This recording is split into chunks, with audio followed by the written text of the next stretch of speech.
Okay, Forest River Georgetown owners, specifically of the 36B5, though probably it's the same in most of them.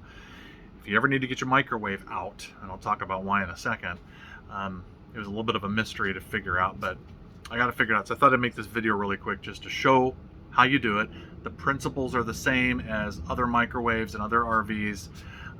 Specifically here, I've already got the microwave removed because I had to figure this out. And the first thing you have to do is remove the door here, so that comes off pretty quick. The principles are the same in the sense that you have effectively two bolts, one that runs down here, one that runs down here, that secure the microwave in, and then the microwave will fit on this lip here to hold it in the back. Okay, so actually getting to those bolts, they're underneath the floor in here, so you can see that you have to raise the false floor up, which is a bit of a problem because it is, if you can see in there, you probably can't, it's stapled in on one side here. It wasn't over here. But you effectively just grab the hole here and just start yanking on it and hope that you don't break the board. It's not that big of a deal. You could replace it pretty easily. Luckily, I got mine up. But then going in, you'll see there's two holes, and there's the bolts that were there. And those are what effectively, hold your microwave in, okay? So you unloosen, or you loosen those, I should say. Get somebody to hold the bottom of the microwave, and then the microwave, once it comes, it'll start pivoting down. Once you get the bolts out, it'll pivot down, then you can just pull it out, and it's pretty light, the microwave itself. So here it is. Now, hold is that these microwaves will go bad often after you check, your breakers and so on. Verify that the outlet's still working with some other device.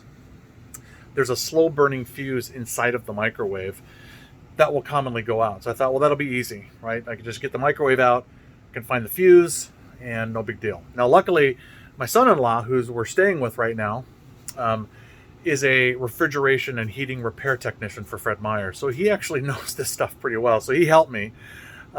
We took it off, took the cover off here, and you can see as you take the cover off, there is, in fact, your fuse right there, okay? Now, can't see if the fuse is bad, so you got his multimeter and tested it. The fuse was fine. So, what's the problem? Well, it turned out there are, you can see underneath here, not very well, because I have the wires off on them.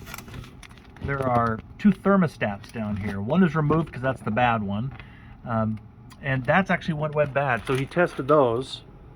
And this is what that thermostat looks like. So here's the thermostat itself.